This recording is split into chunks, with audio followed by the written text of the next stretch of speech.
Good evening, everyone. We're going to go ahead and get started. My name is Leona Rollins. I'm the Housing Services Manager for the City of Ventura, and I'd like to welcome everyone to the Montalvo Housing Forum, where we'll be hearing from our partnering organizations regarding landlord and tenant rights, fair housing, housing choice vouchers, as well as the pathway to home ownership. I would like to take this opportunity to introduce you to my team. My team includes Jenny Buckingham, who could not be here this evening, as well as Lee Sherman, who is going to be our IT for tonight. We are offering Spanish translations, so if anyone needs translations, please see her in the rear of the auditorium. She'll be able to provide two-way translation services for you. So we're going to go ahead and get started. I would like to take this opportunity to introduce you to Madeline McCormick from the Housing Rights Center. Thank you so much for having me. Really appreciate it. I'm happy to be here with you all. My name is Madeline McCormick. I'm a program manager at Housing Rights Center. And yeah, today we're going to be talking about housing rights. Okay, so we'll go over a little bit more about the Housing Rights Center and the services that we provide. And then I'm going to just give you a little bit more information about the Fair Housing Act, federal fair housing protections, as well as statewide protections. And then if we have time, we'll go over some rent and eviction policies here in Ventura County and in the state of California. Okay, so the Housing Rights Center was founded in 1968, the same year that Congress passed the Fair Housing Act. And we are the nation's largest civil rights organization dedicated to promoting and securing fair housing. And our offices are based in LA County. We have a few different offices, but our primary office is located in Koreatown. But we do serve Ventura County as well. So all of our services can be provided virtually. There really is no difference in the services that we provide for each county, except for the office locations. And we do provide these services in multiple different languages. So one of our teams, one of the services that we provide is our housing counseling hotline.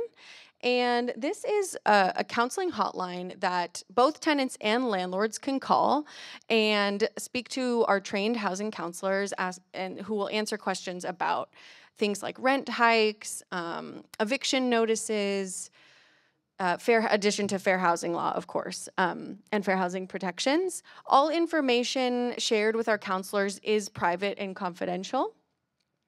And if you do want to get in touch, we recommend you contact our hotline.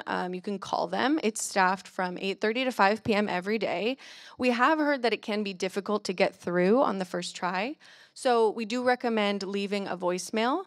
And in that voicemail, if you could provide your name, callback number, as well as the city you're calling from, that way our counselors are a bit better prepared when they return your call. But another reliable way to get in touch is through email. It can actually sometimes be quicker because that email is also monitored.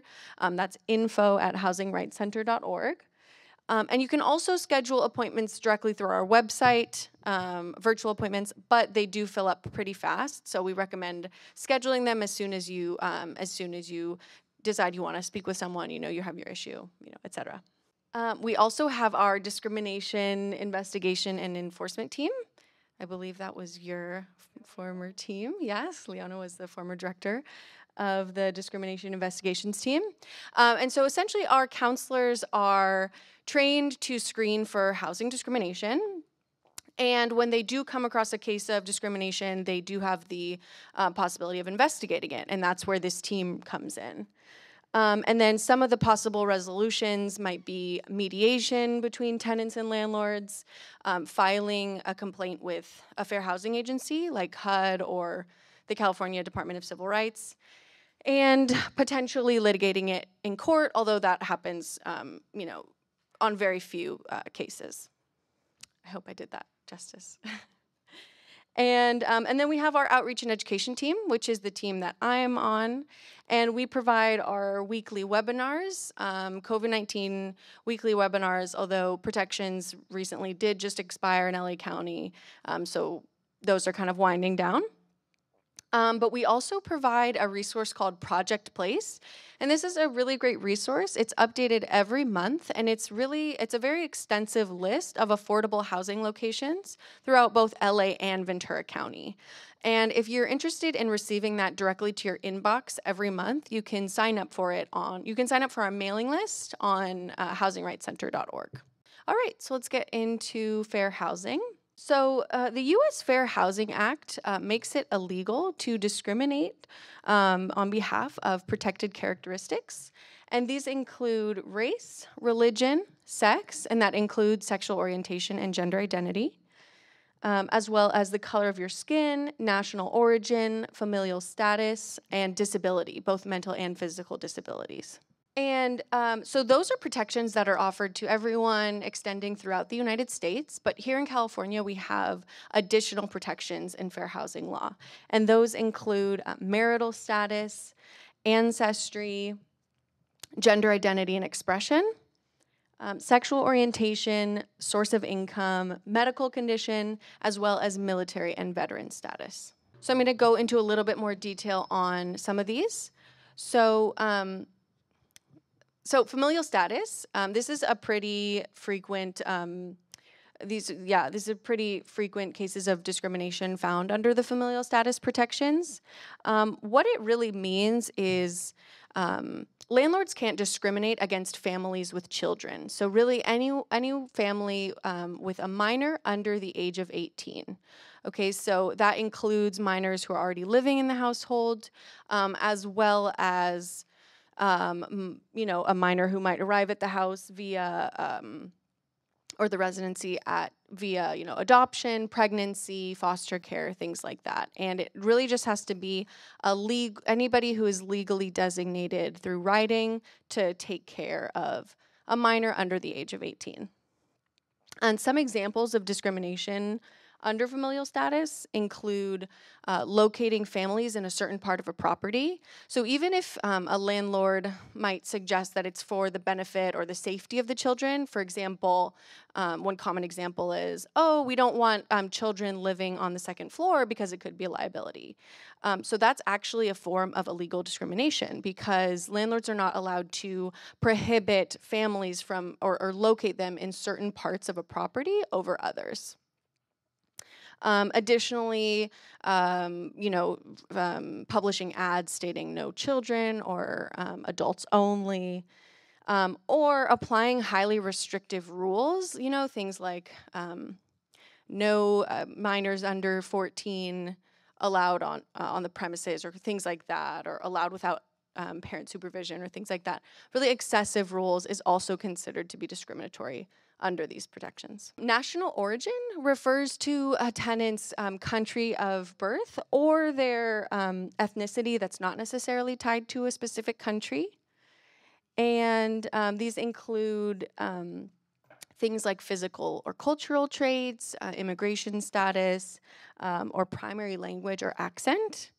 And some of these examples of discrimination are say a landlord tries to charge double the price of the security deposit if they find out a tenant is undocumented, or refusing to accept an applicant because of their primary language, or even very severe cases of harassing tenants with ethnic slurs. Those are all cases that we've seen under fair housing. Source of income. So this is a really important topic to go over because we are seeing widespread discrimination against Section 8 voucher holders here in the state of California in particular.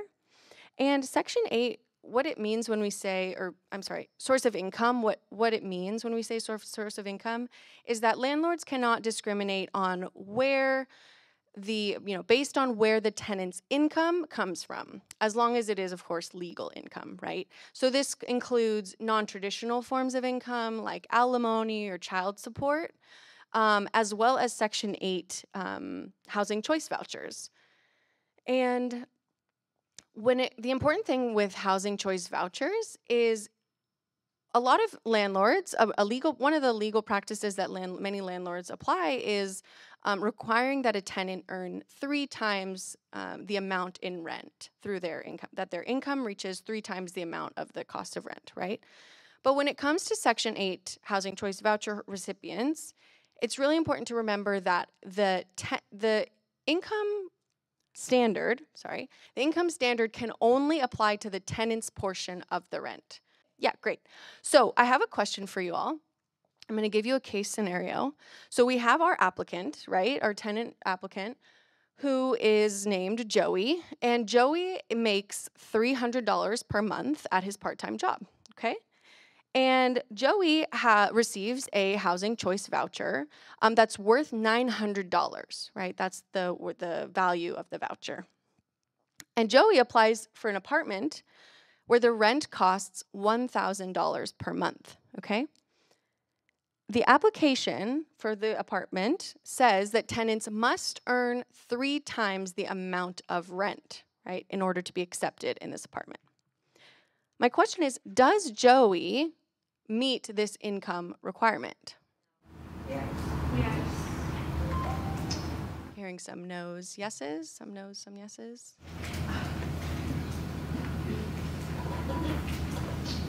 Okay. Anybody want to try and explain why, or I can?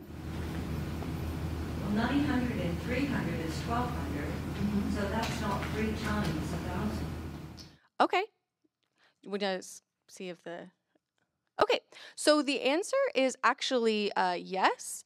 And the reason is because we know that Joey the ticket is that Joey earns the $300 per month in his part-time job, right? And because we know the income standard must apply to only the tenant's portion of the rent, because Joey receives a $900 voucher, his remaining portion of the rent would be that $100, right? Because it's worth $1,000. The price of rent is $1,000. So because he earns $300 through his part-time job, 3 times 100, 300, he does meet the income requirement. This example is pretty confusing. There's a lot of numbers thrown around, so I'm happy to go over it again. How can you afford food? Sorry, you got $200 a month left over for food? So this is just an example, right, for the purposes of understanding it, right?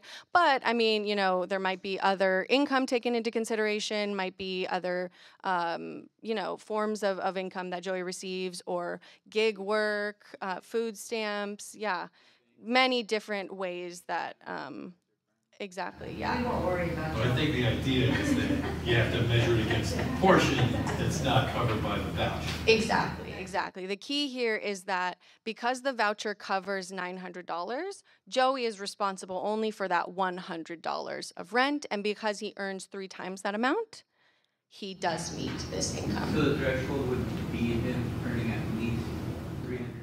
Yes, yeah. Yeah. And this is based on the landlord's requirements of 3 times the amount of rent, right? But so an example of discrimination in this case would be if the landlord reviewed his application and said, oh, actually, sorry, we just changed it to 4 times the rent. That would be a case of discrimination against source of income. Yeah. So for the Section 8 program, that's what I want to answer something. But I'm Diana, I'm the Health Authority of the State of Ventura, and I'm the director of the Section 8 program. Can you speak louder? Yes, my name is Diana Lopez, and I'm the deputy director for the Section 8 program for the City of Ventura. So how it works, when a participant comes to our program, they only pay 30% of their income as their tenant rent portion. So they don't pay the contract rent. If their income is $1,000, and I'm just going to use a simple amount, 30% of their income would be $300. The balance, we subsidize. So they would qualify, and they would have money for rent. They would have money to help them pay with utilities. And so it would work. So there's a lot of misconceptions about it and misunderstanding, but it's actually a valuable voucher to have, and it helps a lot of people. I have a question. How does one get a voucher for this? how does, like, say, how would I qualify for a voucher? And I'm actually going to go over that when I present. That's why I didn't want to say anything. But yeah, I will go over that. I was just curious. Great. I'm looking forward to hearing about that too. Thank you so much. I have a quick question. Yeah. So does that, because if the voucher holder's income fluctuates, would that technically be with the amount? So if the person has a 2-bedroom voucher, would that be essentially like the market value? Yeah, is it tied to the market value of the Yeah, like how, property? let's say, come on, how do I say this? Because the voucher is based off of a third of the income, right? Or it pays the 2/3 extra. So essentially, okay, I guess I can see how that would work mathematically. Sorry, I was trying No to problem. wrap my head around it. Are you I would asking just- if your income changes, like if you don't make $300 a month, like that example anymore, it changes the amount you make? Does that? Yeah, like what if, like, for instance, I don't know, if it's hard to determine the monthly income. Well, usually they average it or something based off of the previous. Yeah, so the only reason I just want to interject and say this is probably best, these questions are best saved for, is Diane's presentation? Yeah, so, yeah. Okay. So if your income changes, there has to be a pattern. It has to average out, but you can't just come in and I only work for 1 week and I don't know how many days I make it.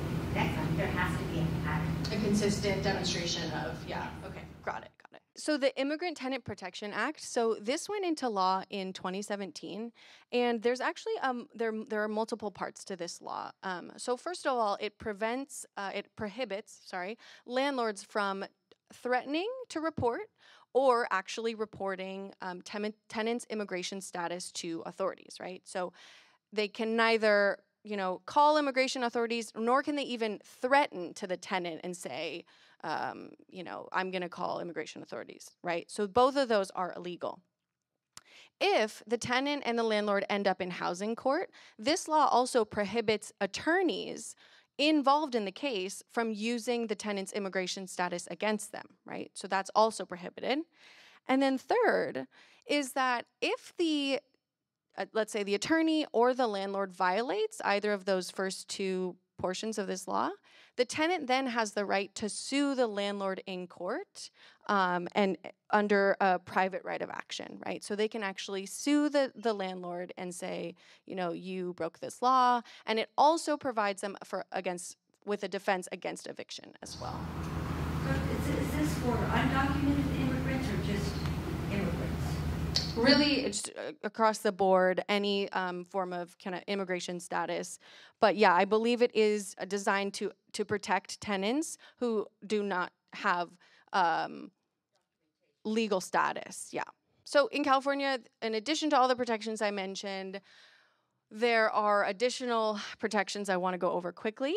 So for tenants who have suffered cases of domestic violence or violent crimes, there are additional protections that allow them to change their locks with little notice to the landlord, and also to end their lease without facing, typical penalties, financial penalties that they might otherwise.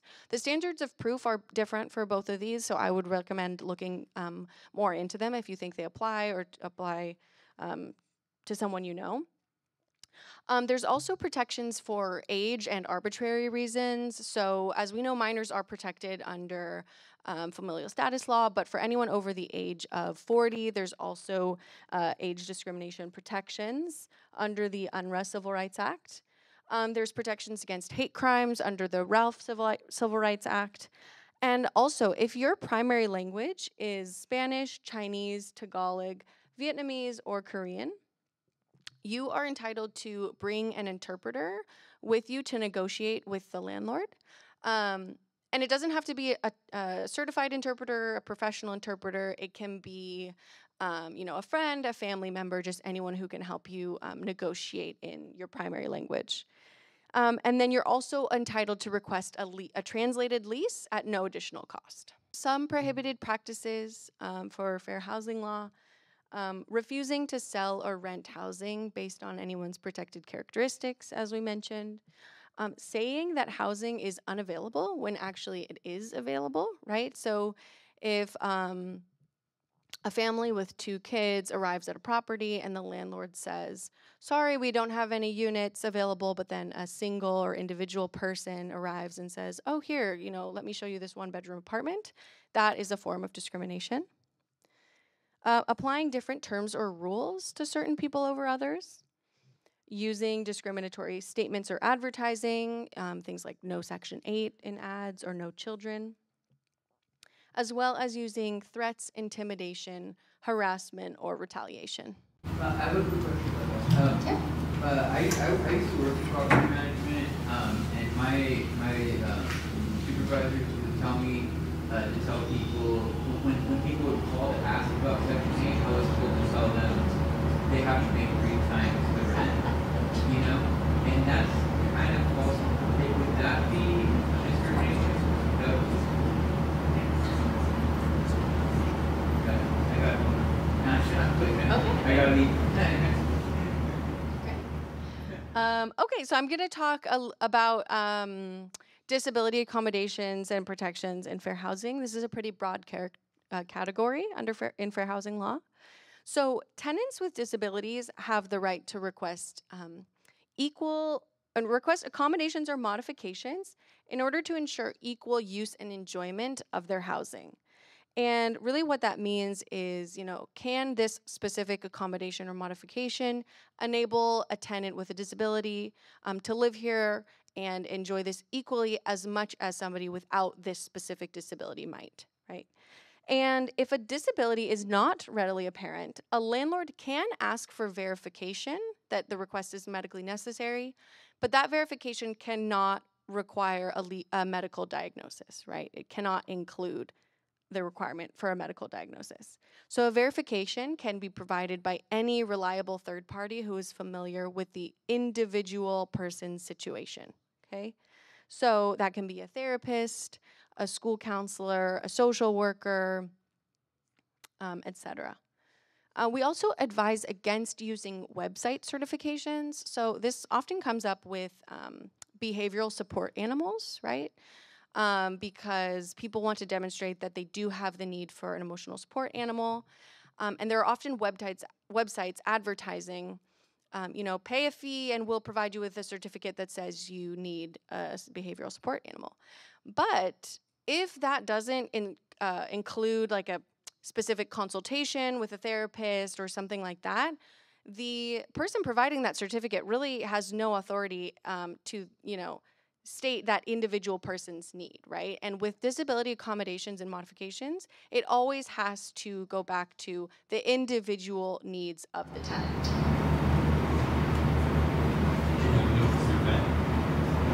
Yeah. Oh, well.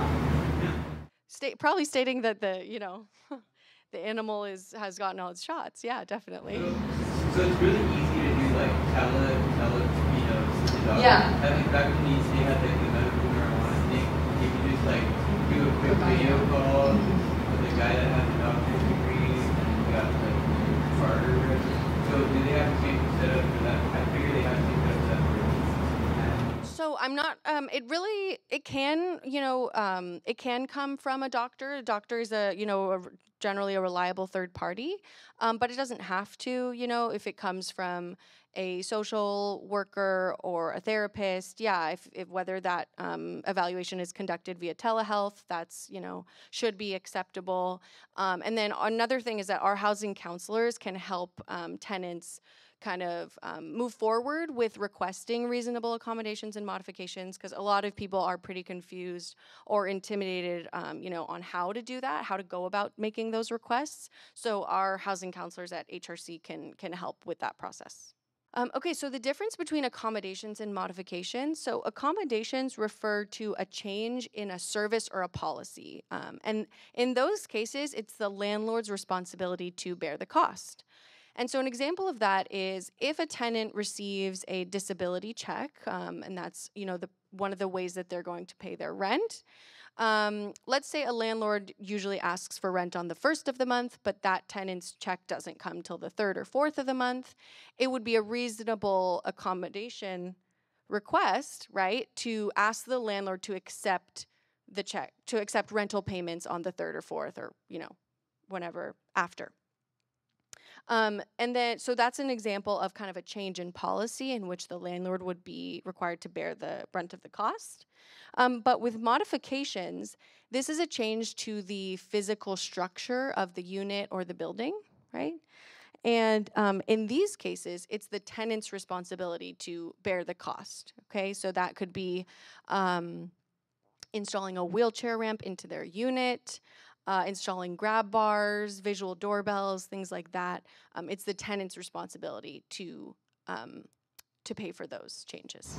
Can you go over the parking space? Yeah, definitely. So one pretty common reasonable accommodation request is a tenant who uses a wheelchair might request a designated parking spot, right, in order for them to be able to access their unit more easily.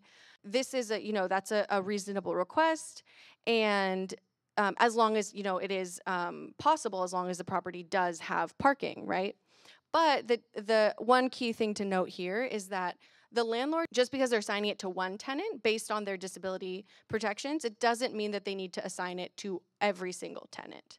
That's kind of a common question that we get. Yeah, there's a lot of exceptions for subsidized housing, federally funded, state funding housing. So yeah, there are certain exceptions when it comes to that. That would require a whole different presentation, though, to go over all of the exceptions. So we're going to go over a little bit about eviction protections. Yeah, I do want to mention the California Tenant Protection Act, because this is a very important law that went into effect in 2020, and it applies to multifamily units over 15 years old, duplexes in which neither side is occupied by the owner, as well as single-family homes or condos that are owned by corporations, right? So not, individual families or people. And what this law does, is it establishes a maximum yearly rent increase for the properties and the units and the homes that qualify, or that this applies to. It establishes a maximum yearly rent increase, right? And this number is actually based on cost of living and CPI. So right now, as we all know, inflation has been pretty high, and so it's set at its cap right now, which is 10%. But it could potentially change, and it could go lower. However, it'll never exceed that 10% number, unless the law changes, but it won't. Yeah, it should not, under the law as it stands, it will not exceed that 10% number. It also establishes just cause for evictions. And what that means is really that the landlord has to have a reason for wanting to evict a tenant, right? So these can include at-fault evictions, and that means that the tenant has done something to break their lease agreement, break the agreements in their lease. So like property damage, threatening the safety of others, things like that, causing nuisance. But then there's also no-fault evictions. And no-fault evictions is when, for some reason, the landlord wants to take the property off the market, or maybe move into it themselves. And then in those cases, no-fault evictions, landlords are required, under this law, landlords are required to pay relocation assistance equal to 1 month's rent to the tenant. Okay, and here are some legal aid resources here in Ventura County. I've heard that for responding to eviction notices, the self-help centers in the county are very helpful.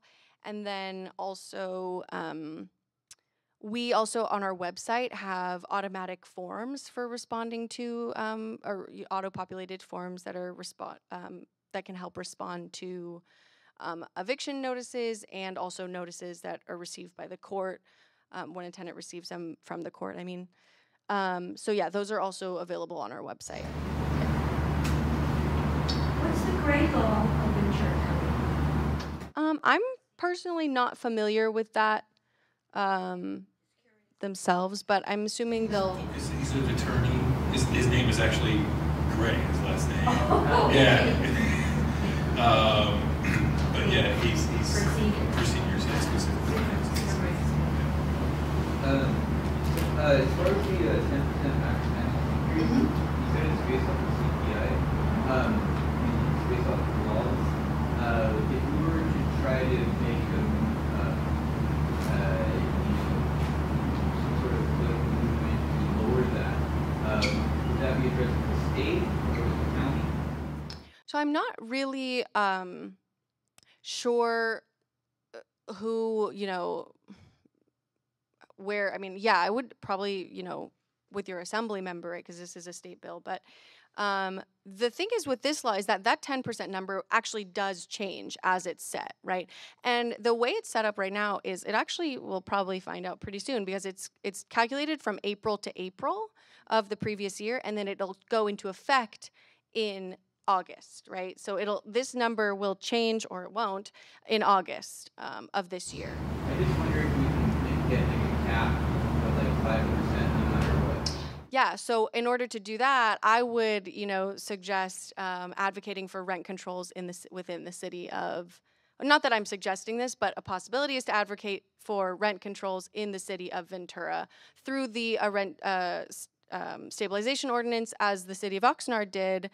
They passed an RSO in 2020. It went into effect, and that caps their rent to applicable units at 4%.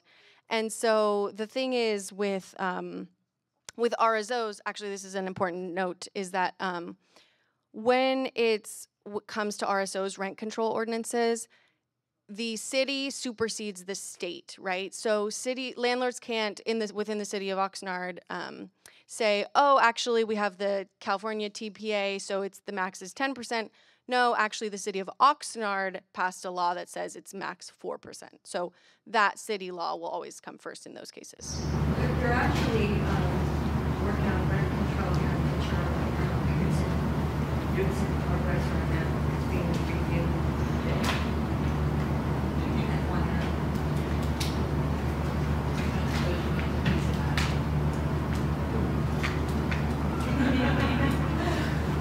Yeah, okay, so I think that's it for me, but yeah, thank you all so much. We want to thank Madeline for her presentation. Does anyone either have any additional questions or comments for Madeline before we go to the next presentation? Yes, please. What is income verification in a voucher program? You mentioned a couple things, gig worker or alimony, things like that. But is it based on W-2? I mean, what happens then when you have these types of other incomes, right? You know that they're there. So then that proportionate amount that's paid or evaluated for paying of the rent, let's say the 30%, I mean, how does that stabilize and become what you look at? So I actually think this is a better question for. Well, I guess I was just asking Diane. overall income Yeah, verification so thing. I can, because I used to work for the Housing Rights Center for many, many years, so I'll take a shot at this. So basically, when it comes to income verification, it could be a number of different things. It could be your paycheck stubs, it could be your W-2s, your tax returns, some people get 1099s. It's a number of different things that could be verified, as long as it's coming from a verifiable source. So even if someone's working part-time at Target, but they're also receiving general relief through the California Department of Social Services, all those would be considered verifiable sources of income. Yes, as long as it's verifiable. On that note, so we used to be able to take, for people that got paid cash, use bank statements as long as it's consistent on the same. Or you can also get a letter from your employer confirming your number of hours and the amount that you're making per hour, or if you're salaried or not. Yes. Yes, it should be on a company letterhead. Yes, with the contact information for the company or your manager or something of that nature, so that either your landlord can verify or the housing authority can do their verification as well. Okay, so once again, we want to thank Madeline for her great presentation. Thank you, Madeline. So now I would like to take this opportunity to introduce you to Diane Lopez, who is with the Housing Authority of the City of San Buenaventura. Good evening, everybody, and thank you for inviting me. I'm just going to share some details about our housing authority. Our housing authority is within the city of Ventura, and we actually subsidize units only within the city of Ventura city limits. And I'm going to speak about the Housing Choice Voucher Program, which is also known as Section 8. And I'm just going to give you a brief summary of basically what our funding is. So our agency is under an annual contribution contract with HUD. It's called an ACC contract. And our annual budget authority as of today is $20 million a year, which is on an average $1.6 million that we actually pay out to the landlords in the city of Ventura. And actually that's grown a lot. Our payment standards have changed for the contract rents that we actually subsidize. So that's actually, I think right now at 1.7 million a month that we pay to the local landlords here in the city of Ventura. We actually have a total of, in the private sector right now, we have on an average 700 participants that are actually housed in the private sector with landlords. And we subsidize 23 project-based developments. And what that means is that the subsidy is attached to the actual unit. So we have those developments throughout the city of Ventura. They're on the east end, they're midtown, and west side. We're actually doing a lot of construction on the west side. So we subsidize those units. Okay. Do you know how many participants are involved in the development? Oh yeah, there's quite a bit. And just to kind of give you an idea, so, and this might give you a better idea, but so our budget authority from HUD is to subsidize up to 1,311 units, right? But we subsidize in the private sector 700 participants that rent from private landlords in the private sector. The remainder, we also have 3 FUP youth vouchers. These are special purpose vouchers. So those are for foster youth, aging out foster youth. So we have 3 of those vouchers. We have 9 FUP family unification vouchers, and those are referrals that our agency gets actually from the Human Services Agency, and this is for families that are unifying with their children. So that's 9 of them. And then RAD vouchers are actually properties that we subsidize that were formerly public housing, but they have been demolished and it's all new construction now. So we have a total of 459 right now of those, and eventually that's going to be 487 by the end of this year. So, because we have a senior development, we have a development that's under construction on the west side, and we have also 373 conventional developments that we subsidize. So out of those, so they're kind of the same concept. We subsidize the units. And then we also, I mean, is this a government, is a private sector type of development that then agrees to have the units be attached with that subsidy? some of them are private landlords that we actually subsidize. We have a total of 109 units that we have contracts with non-PHA owned units. So we have a total of 459 where we actually have, the Housing Authority has an interest ownership in these units and we subsidize them. So we are also a housing authority, but we're also a developer. So that's how we kind of increase the housing portfolio in the city of Ventura. And then we also have, yes? Quick question, of the tenant-based vouchers, how many turn over on average in any given year? It really depends. Like during the pandemic, we did not have any turnover, really. We really didn't have, because people weren't moving. If anything, housing was more needed during the pandemic. But I would say and this is just a guess, on an average, maybe we have one every 3 months, if that. They really don't turn over. The attrition rate is very low. And how is it reassigned? Is there some sort of priority or preference given to certain classes of tenants? Right. And it all depends on the funding. So depending on the funding, it's a balancing act for us. So if the funding allows us to issue another voucher, we definitely issue it. But if not, then we don't issue it at that time. It all just depends on the funding. It all really does depend on the funding. So we have a wait list for the Section 8 vouchers, which is, I think it just hit under 10 years. But we actually have been issuing vouchers. But the list that moves more, and I'll kind of go over that a little bit more, is the other. So we have the mainstream vouchers. Those are all referral based. And we work with the continuum of care with the county, and they refer applicants to us for those. And then we have emergency housing vouchers. Those are also referrals from the county under the continuum of care. And we have actually leased up all those vouchers. So VASH, we have up to 127 that we can actually issue, but those are our referrals to us from the VA directly to us. And we also have we have a commitment for 30 project-based vouchers on the east end of Ventura for Ventura Springs Veterans Project that's under construction right now. And I heard today that it's supposed to be completed spring of 2024. So that's 30 VASH vouchers specifically for veterans, homeless veterans. And we get those referrals from the VA. And then, so our wait list. So we have a total of 18 wait lists that we manage. One of them, the largest, of course, is the Section 8 because it's, like I said, it's under 9-year wait. That's the waiting period, 9 years. And then the other ones are for all the other project-based developments that we have. So there's a total of 18 wait lists. Right now, all of them, with the exception of 2, are open. We have 2 developments.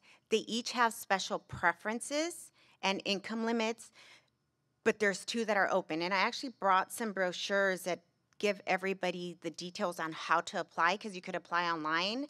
And eventually we'll end up opening more of the other wait lists, but right now it's just these 2 specific wait lists that we have. And one of them is for new construction that will be done into this year for Westview 2. Yes, and then the other one is for Willett Ranch, which is also on the west side, and that was actually done, a year ago. So, yeah, they're really, really nice developments. These are all brand new. But Village is a senior development. Yes. Westview 2 is senior preference. Right. Yeah, but I did bring a brochure that actually explains to everybody how to apply for housing, and you can always call, because one thing that is important to know, because we get a lot of people that apply, because for years we had our wait list open we never closed our wait list until 2020. So that's why our wait list is so large. So we had people applying from all over the world. And I'm not kidding when I say that, because I had people from, I think it was Australia, they wanted to come and apply here because we had an open wait list. A lot of housing authorities don't. But we give preference to the individuals that live or work in the city of Ventura, which makes sense because there's City of Oxnard, there's the Area Housing Authority, there's Santa Barbara. So they're there to service the individuals that live in their jurisdiction. So that's the summary on what we administer. And then the next slide, this list here is just a little list of the different agencies that we work with within the City of Ventura. What connects us all pretty much is a continuum of care, because they partner with all these agencies to basically help house individuals, whether they're homeless, victims of domestic violence, to reunite families. They pretty much work with the continuum of care. So basically we work with the continuum of care, and then that's how we end up partnering with other agencies and establishing working relationships with them. So did anybody have any questions? That's just a summary, basically, of your local housing authority within the City of Ventura. Yes. I'm wondering, how can we increase the ability to give out more vouchers? Like, is that just increasing the $20 million budget? And who would we address that with? Is that with the state? Is that locally? That's actually federal, because this is a federally funded program. Yeah, this is a federally funded program. So HUD has been really good, though. I truly believe that for the past few years, they have increased our funding, whether it was for the Section 8 vouchers or where the need is. So the mainstream vouchers are specifically for non-elderly, so anybody from the age of 18 to 61 can qualify as long as you're not a senior. And then you have the emergency housing vouchers. There's an eligibility criteria for that too. So we were awarded 43. And another thing to remember is we were awarded 43, but area was awarded vouchers. Oxnard was awarded vouchers. So it's all based on the need. So I think HUD is trying to do their best to help families in need. It is just very difficult at times because there's such a great need. So when you award a voucher, there's a certain dollar amount on that voucher? So for example, the one bedroom voucher payment standard right now, it's 2000, I think it's 2024. That's the value of a one bedroom voucher. And then the two bedroom voucher is 2,550, I think it is. So that's the value of it. Oh yeah. It does. No. So and HUD's always a little bit behind with their fair market studies. So last year the payment standards were kind of low, but then when they changed in October, they actually were more in comparable to what the rental market was, because an average rent for a 2-bedroom in Ventura is about $2,500. It could fluctuate, $2,500 to $2,700, but it is $2,500 on an average. And then for a 1-bedroom, we were having a hard time the previous years to fight, because the 1-bedroom voucher payment standard, I think, was $1,700. So it was low. And we have the ability to increase it up to 110% of the payment standard. But then when we do that, we house less families. And then we also have to remember, with that budget authority that HUD gives us, we also have to take into consideration that when the payment standards increase, landlords also want to bring their rentals up to market rate, right? So we're going to receive rent increases. So it's a juggling act, but we've been able to manage it pretty well, I think. Are you saying that a landlord can't increase the rent on an annual basis? They can. Okay. They can. Yeah.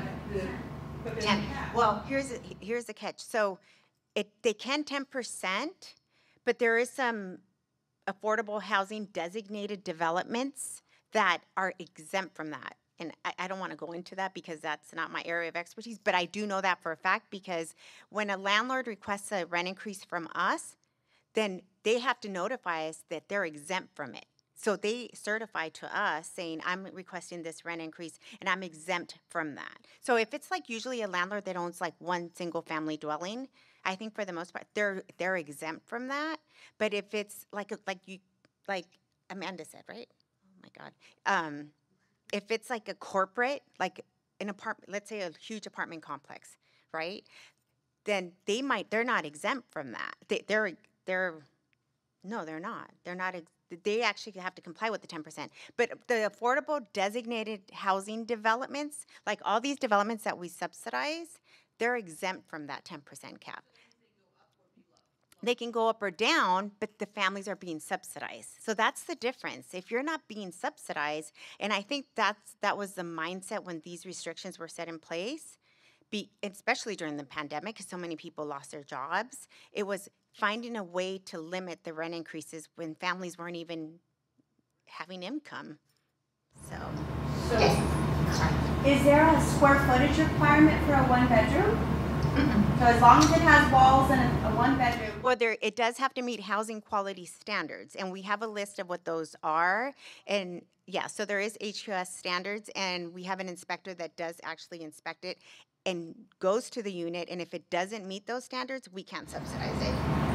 Now, will you talk a little bit more about the inspection standards and what's involved in that? Yeah. So what happens when we are going to lease a unit, whether it's one of our project-based developments or a Section 8 voucher holder in the private sector, the landlord has to fill out a packet, a request for tenancy packet, and it asks a whole bunch of questions about the unit, the amenities of the unit, the deposit. We ask all that. We ask for a copy of the lease, and then once we get all that back, we actually schedule an inspection. We have an inspector that goes out to the unit, and he inspects it. He checks to make sure the electrical works, the plumbing, everything that's visible. The windows have to open and close, the heating.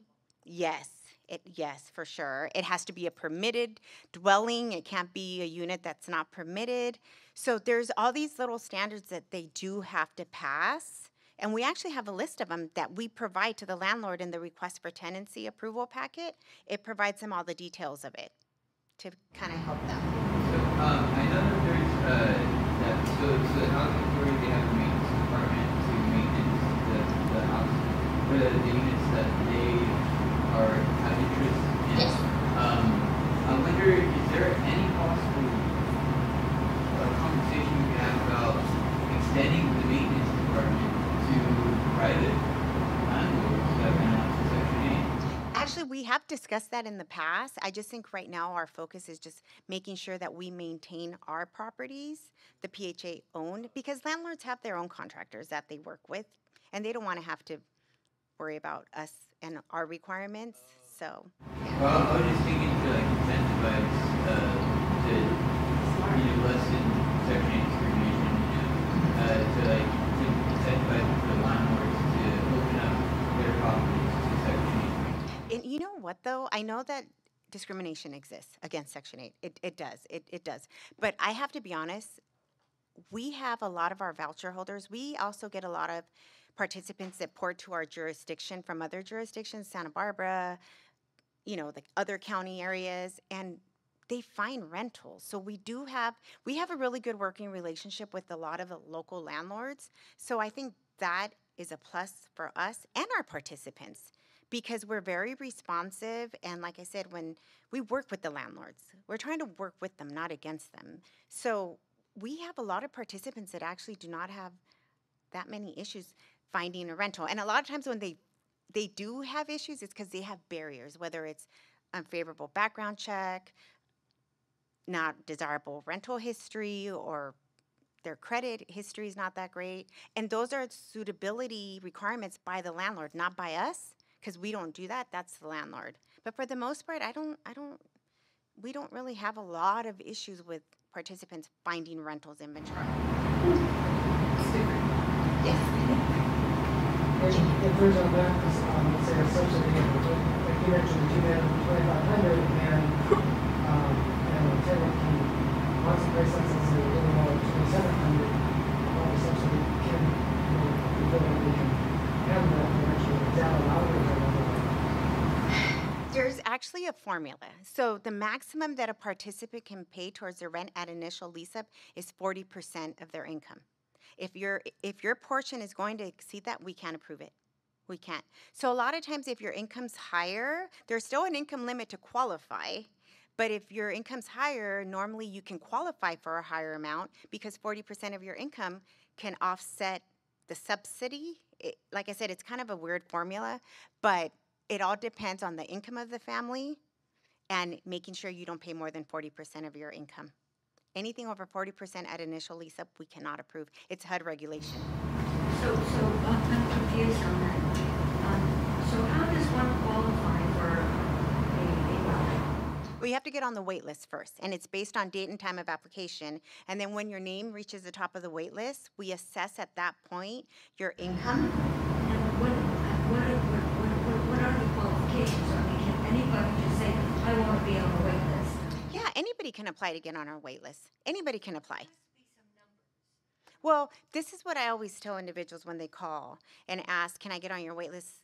And yeah, and for example, somebody can apply and they don't qualify the time they applied, but circumstances could change.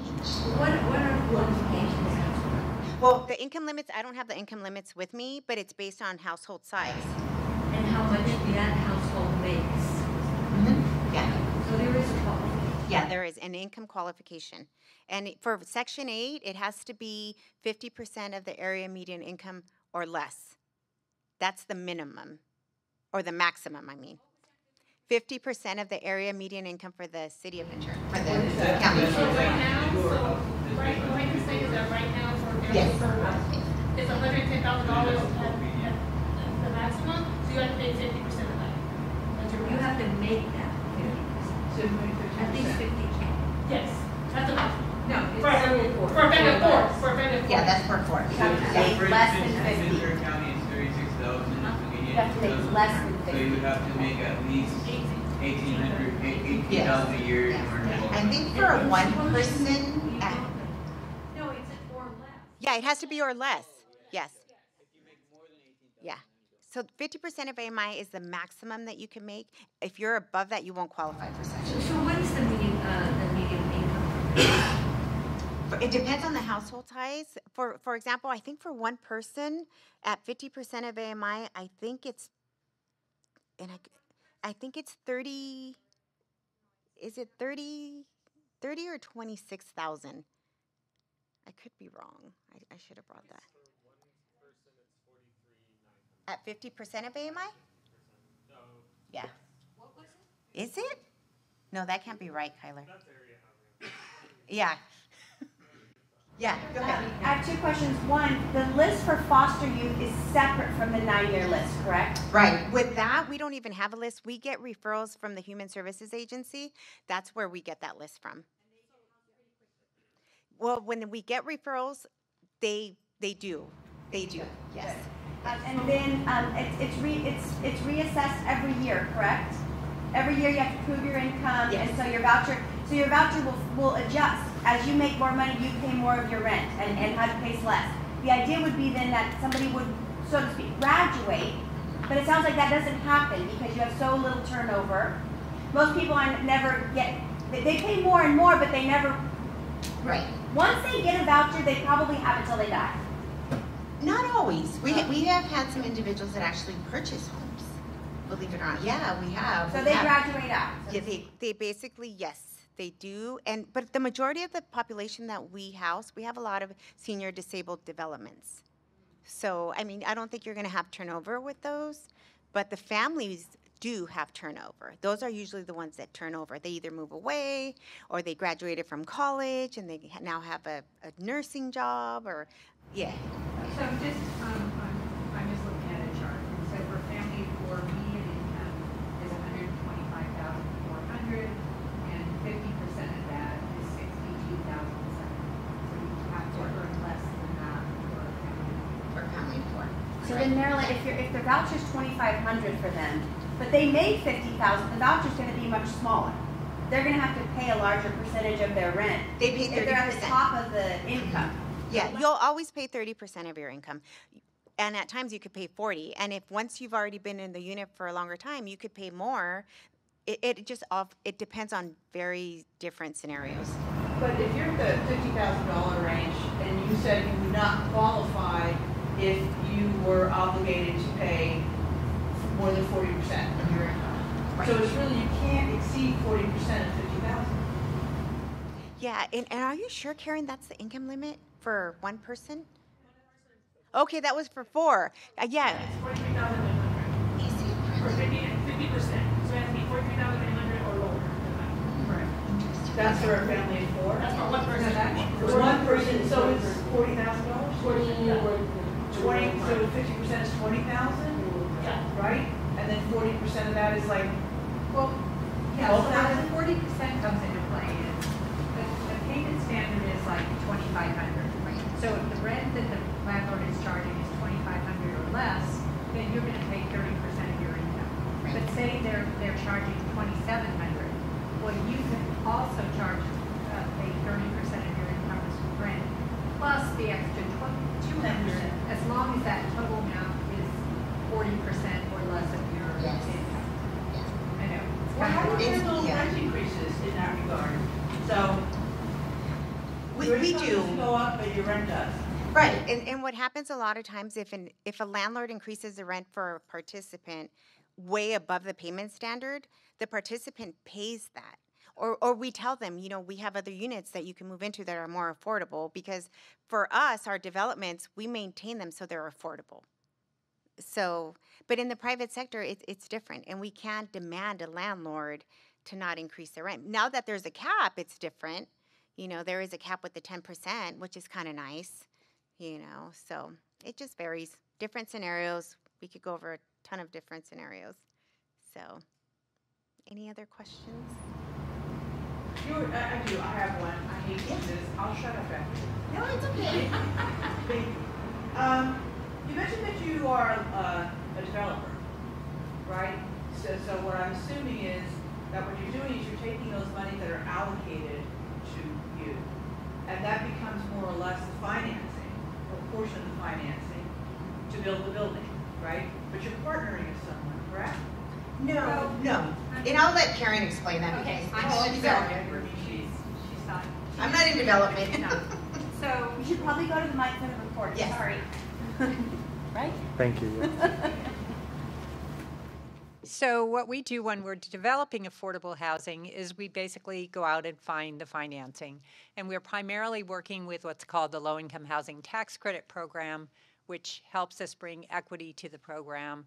So for example, Willett Ranch that was just mentioned, we were able to buy a site to develop as 50 units of senior housing. So we raised tax credit equity, we raised some federal subsidy, we got a private loan, and that's the whole package of putting the financing together.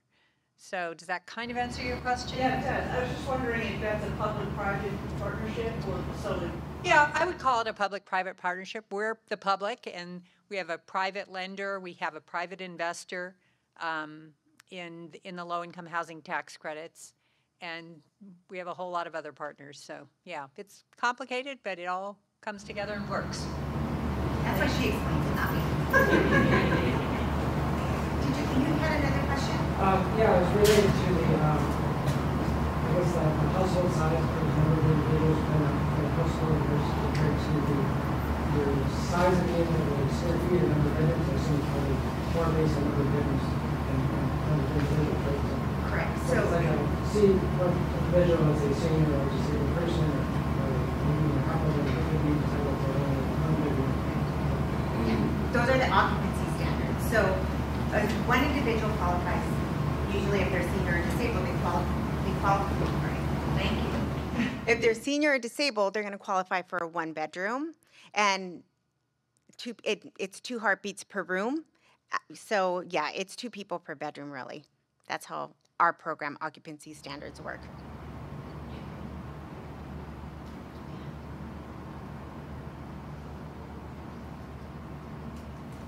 Thank you.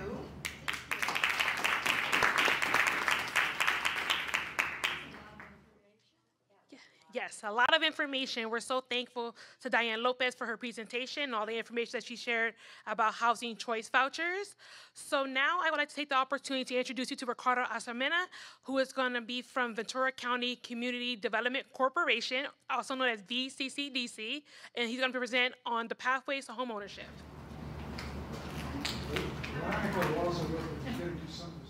Okay, and also, Veronica, how do you pronounce your last name, Veronica? Galicia.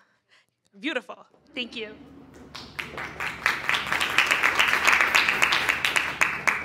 Hi, everyone. Thank you for inviting us. And, well, I work with VCCDC. And, well, what VCCDC stands is for Ventura County Community Development Corporation. We're a nonprofit organization here. Well, we serve mainly Ventura County, but we also serve LA County, Kern County, and Santa Barbara County.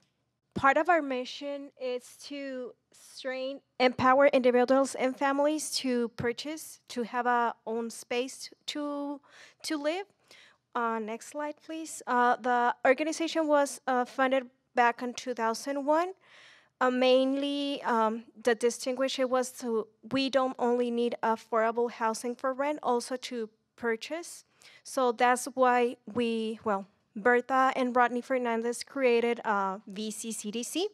The different type of services that we're certified for a lot of different agencies around the country. I'm just gonna mention HUD, that it's one of our funders, and we also offer different type of workshops, and the main one is the home buyer workshop, which with HUD certified approved, we allow us to provide a certificate that allows people to purchase not only here on Ventura County or in California, any part of the United States. And also, we are approved for all these agencies, but I'm gonna mention only CDFI, which is the organization that allow us to get some funds for offer the down payment assistance that Ricardo is gonna explain in a bit. So the different type of services that we offer mainly is education, coaching, and mortgage lending. On the part of education, we offer different post-purchase and pre-purchase workshops. The main one, as I mentioned, is the home buyer workshop. We're gonna have one this Saturday in English online, and next Saturday, the 29th, in person, in Spanish and English. I highly recommend it because literally explain the whole process of homeowner to become homeowners. And it's unfortunately that sometimes when I'm at the end of the class, people say like, if I knew this information, I didn't lose my house in 2010, 2008. So if you know anyone that is interested in purchase, I highly recommend it. We also offer different type of, this is the main one, 6 hours, but we also offer different type of workshops like Wills and Trust. We're gonna have it next Thursday, the 27th, not this one, the next week. How to hire a contractor. We also have another one that is called Christmas in July about budgeting. We offer different type of workshops. So you can visit our website, or you can follow us on social media, and we're sharing the different workshops that we offer.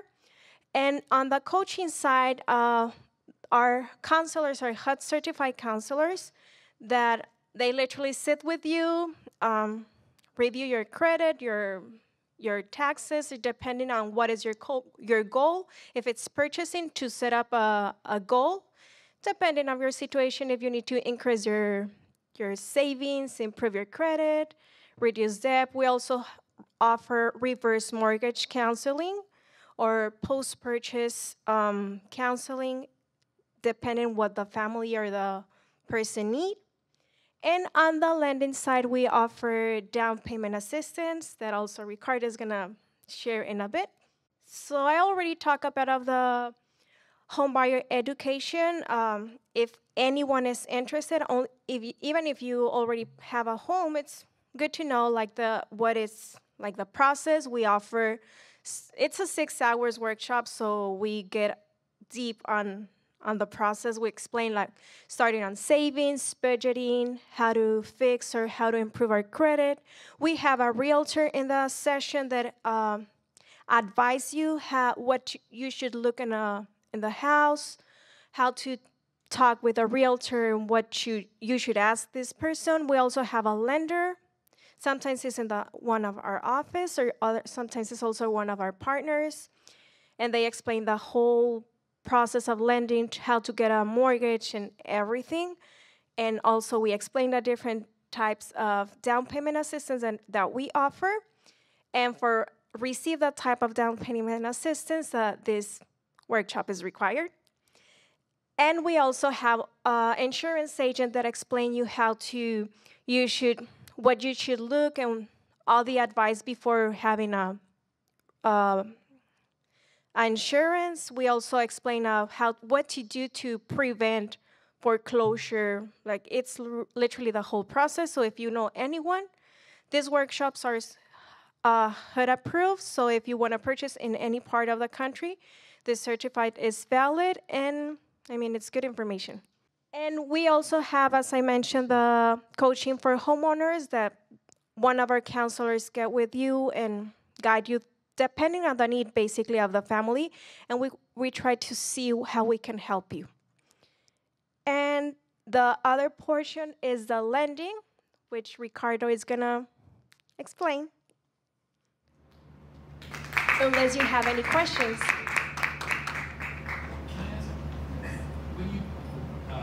How long is the higher education? It's 6 hours for. How long is it good for, the certificate? Oh, it's 1 year. Just a year? 1 year.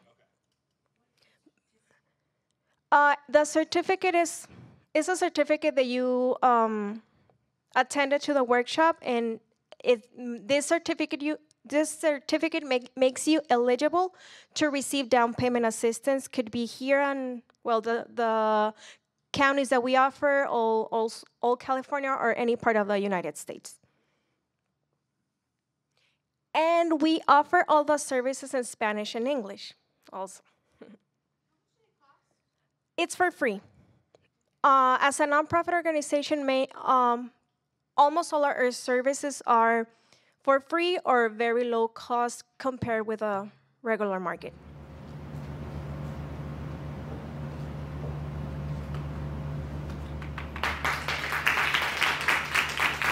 Hello, hello. So yes, I'm in lending. I've been doing lending for over 20 years. I came and joined VCCDC back August of 2019. And so that was a good opportunity. I had already been involved in down payment assistance through the state program, and then I joined this organization, and it's a great organization. You know, we're really looking out for those families that, you know, having a tough time buying, especially this county, very, very expensive. And so through CDFI, we have amount of funds that we use. Some are grants, some are deferred loans, but they help achieve that higher down payment, which is necessary in this town. Or LA County, Santa Barbara, also other very expensive areas. Kern County, we also work in much, much lower prices. And so we have down payment assistance out there also. Next chart. So these are some of the funds that we offer. We have a deferred loan. It's called Cal Home. It's $40,000. And the deferred part means that, you know, most first-time home buyers are going to get a loan for 30 years. So this $40,000 deferred loan, Cal Home, it's also deferred for the same amount of time. And, you know, something has to happen. Obviously, you either sell, you refinance, or you pay off your house in 30 years. That's the time when you're going to be paying this back. It comes with 3% simple interest, which accrues annually. Excuse me. You can use it for down payment and closing costs. It does require that you have a certain amount of funds out of your own pocket, 1% of the purchase price. And if you are familiar with debt ratios, they're going to make sure that, you know, whatever your housing payment is, plus your existing debt, cars, credit cards, student loans, you cannot exceed 45% of your income. You have to be able to, you know, not only make that payment, but take care of the rest. How, you know, the overhead that comes with buying a house. So that's very important. Next slide, please. WISH is a forgivable grant. This is a fund that we get every year by the Federal Home Loan Bank of San Francisco. Last year, it was $22,000. This year, it's $29,000. You can use it for down payment and closing costs. There is no interest. There is no monthly payment, and it is forgivable in 5 years. Every year, that fund is going to go down by 20%. So by the end of the 5th year, it's completely forgiven. This is a fund that we normally have right around April, and usually by, you know, October, November, the funds run out. It's just a very popular fund, and it's free money after 5 years. We have a fund called Hope to Home. It's only available in Ventura County. As Veronica mentioned, we work in Santa Barbara County, Ventura, LA, and Kern County. This fund is only available in in Ventura County, and you can buy in one of 5 cities: Ojai, Santa Paula, Fillmore, Moore Park, and Port Hueneme. So if you either live or you buy in one of those, then you would be eligible for this, as long as you meet the rest of the criteria. You have to be a first-time home buyer, and you have to be below the area median income, and for low income, that's 80%. And also, you have to be, if you're familiar with AMI, which is 80% of the area median income.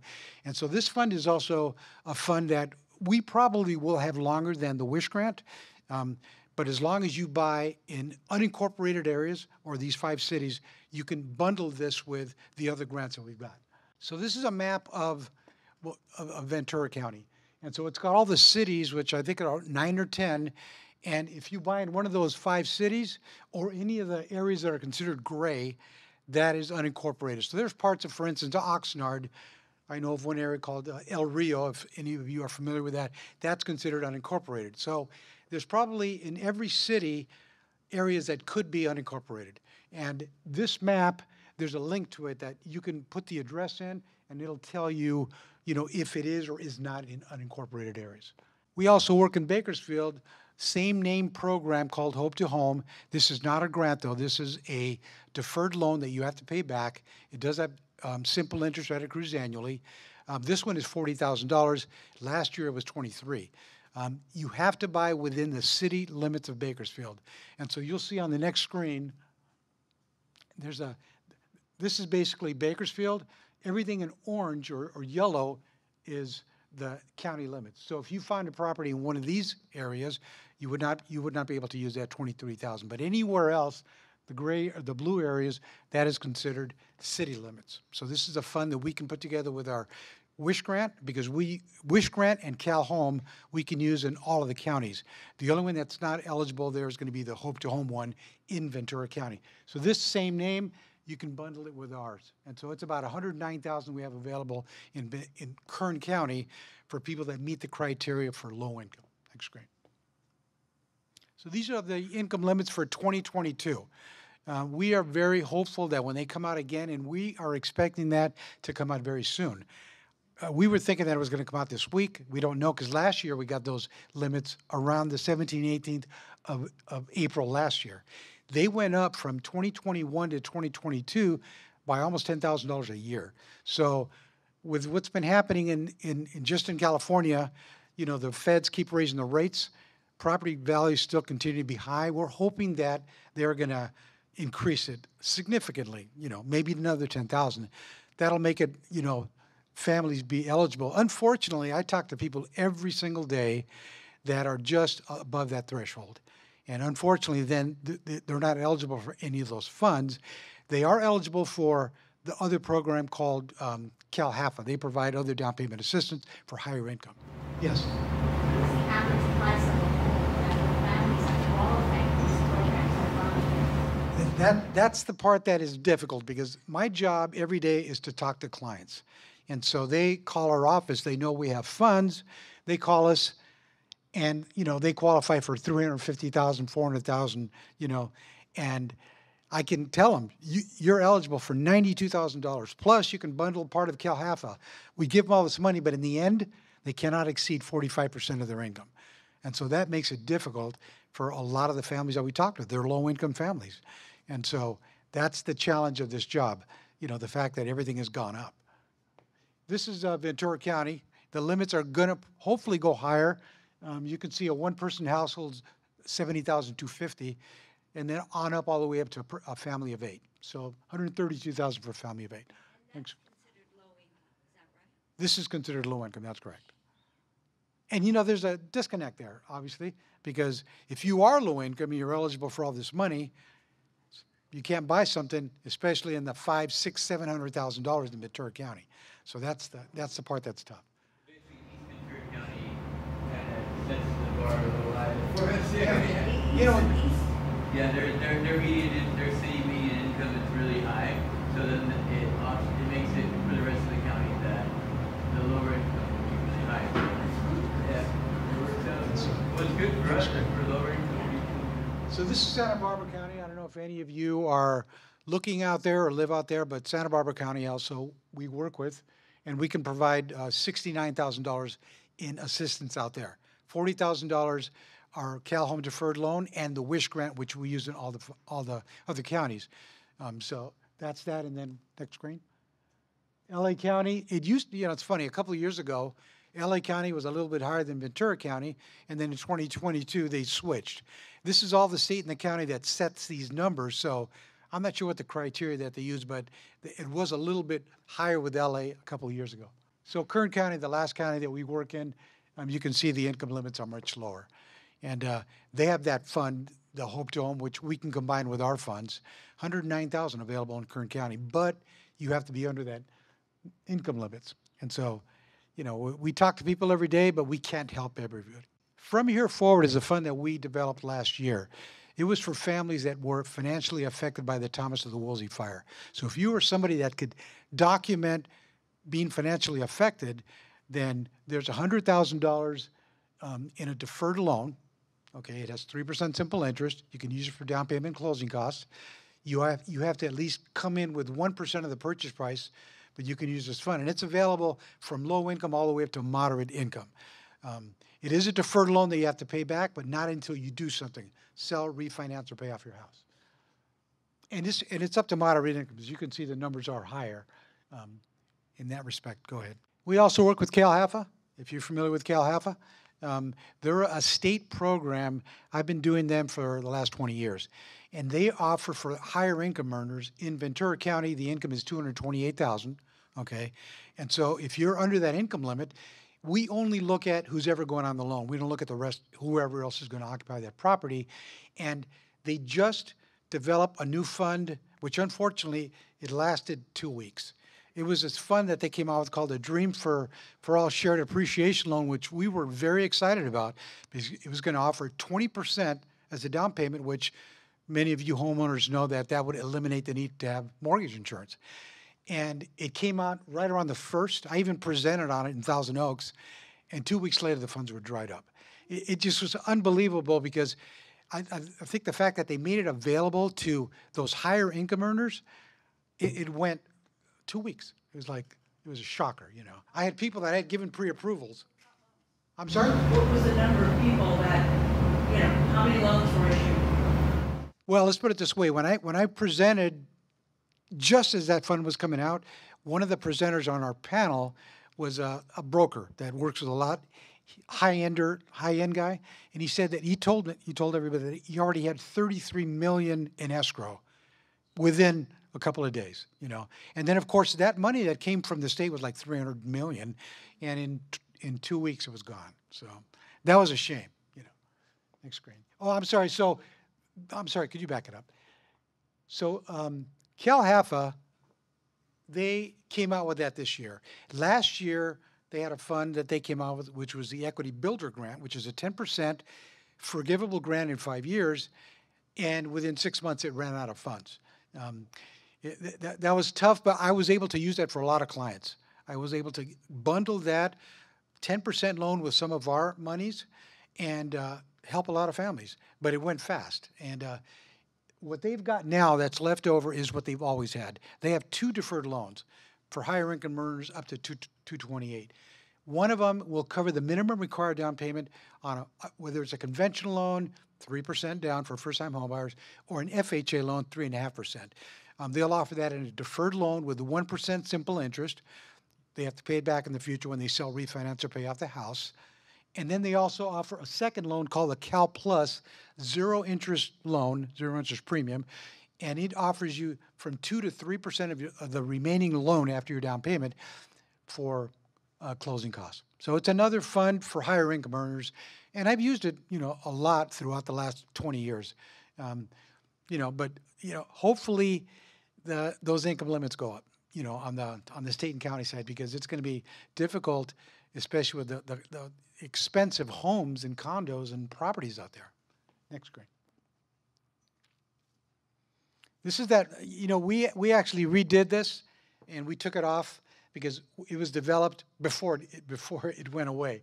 And so we even brought a new USB thing to put in that removed it. Yeah, that's okay. This is that fund that is no longer in existence. Now, when I first found out that those funds were gone, I also heard through the system that Gavin Newsom is trying to see if they can, you know, get another amount of money for this. So I'm not gonna, you know, wait too long for this because we have the other funds, but there's a chance that it could come back, but I don't know. You know, it could be that it does and it doesn't. You know, we're always on the lookout for anything that we can do to help. You know, yeah, 0%, but the interest rate on that second is higher. So this is that same program. You can go to the next screen.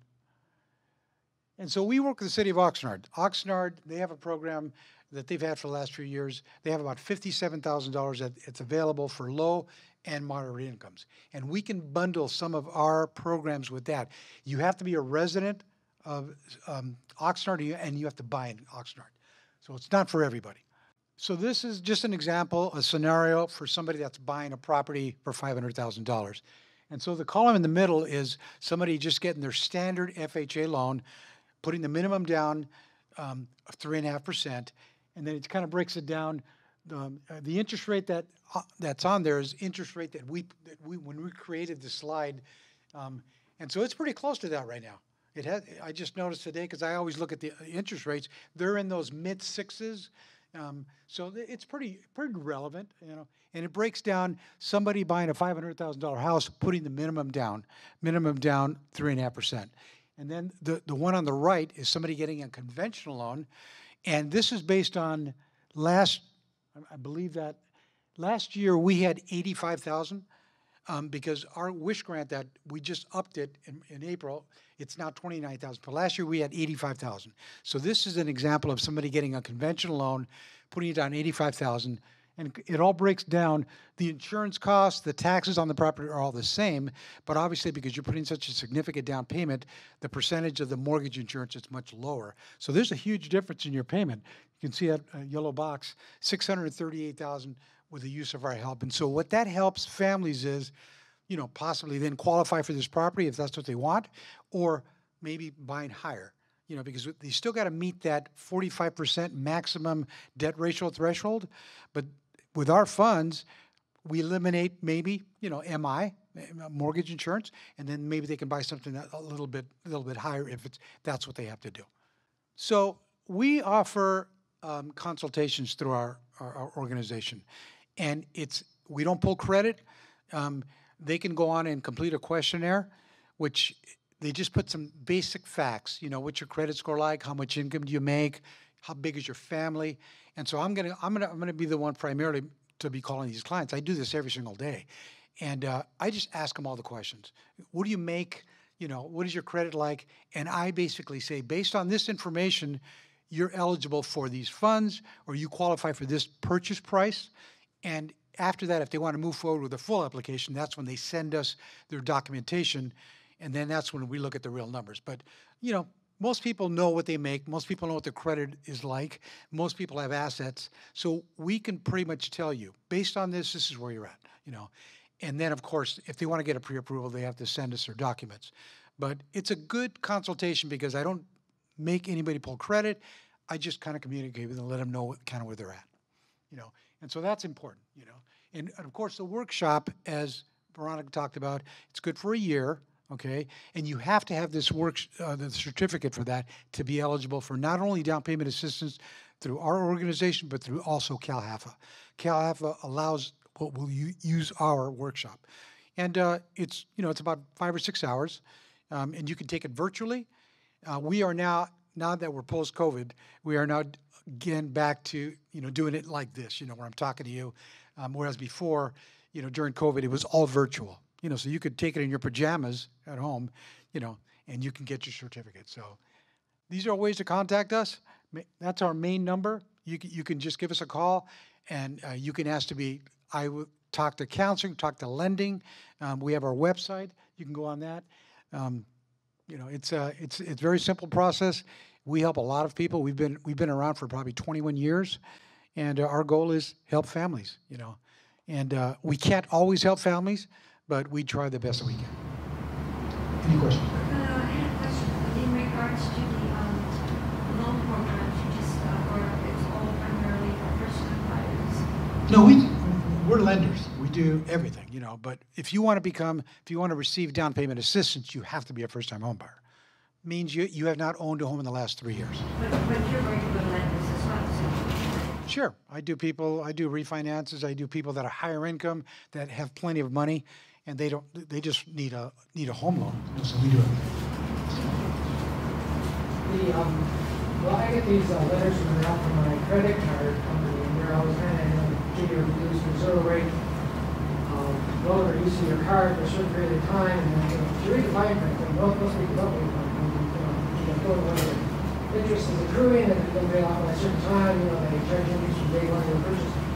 So with the Cal Home Loan, I assume that's not the case, right? You defer for 30 years of payments, and then when you start making payments, you're not being charged interest from the beginning, but they're still charging interest. It's simple interest. So on $40,000, 3% is going to accrue $1,200 a year. It's not compounding interest, so it isn't added back to then the original principal and then based on the higher amount. It's always going to be $1,200, and there's no limitation on when you could pay it off. So you could use it to purchase a home, and then you get your tax returns, or you know you have some extra money. You can pay it off anytime you want.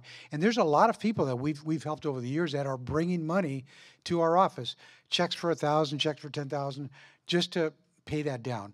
Obviously, you know, $1,200 a year, you know, that keeps adding onto that principal. But you don't really have to pay it off until you do something on that property. Sell, refinance, or pay off the house. your job has to be so much harder in the last couple of years than it was, 2 years ago when prices were so much lower. Interest rates are half of what it is now. I don't see how. I experienced the, pre-approving somebody 8 months ago or a year ago, and then now they're coming back. They never bought anything, and now they're coming back and they say, okay, I want to update my pre-approval. The rate originally was 4%, now it's 6%. And so I tell them, well, you just lost about $85,000 in buying power. I remember that because I had a specific conversation with a client. The increase in the rate took away 85 grand in buying power. So that was huge. I'm hoping that the feds, do whatever they have to do to fix inflation and then start to bring it back down again. You got it.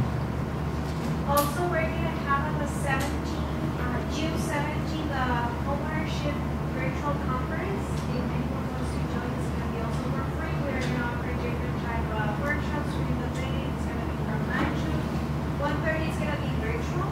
So if you know anyone who is in the area, we had people last year from Chicago joining us live. So if anyone is interested, it's for free and you can log in registered on our website. And it's virtual. It's virtual, yes. Yeah. And we're going to have a virtual on School Center. I have some flyers and some.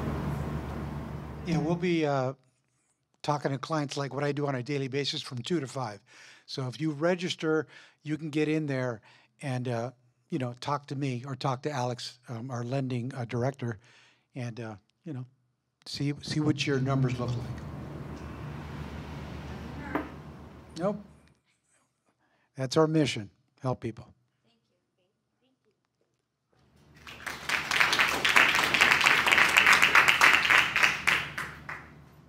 So I would like to thank Ricardo and Veronica again for their presentation and all the information that they provided to us. So unless there's any questions or comments, that is going to conclude our Montalvo Housing Forum. So I would like to ask again, do you have any questions or comments for any of our presenters this evening? Yeah. You guys did such an awesome job. Thank you for such incredible questions, and thank you for coming out this evening.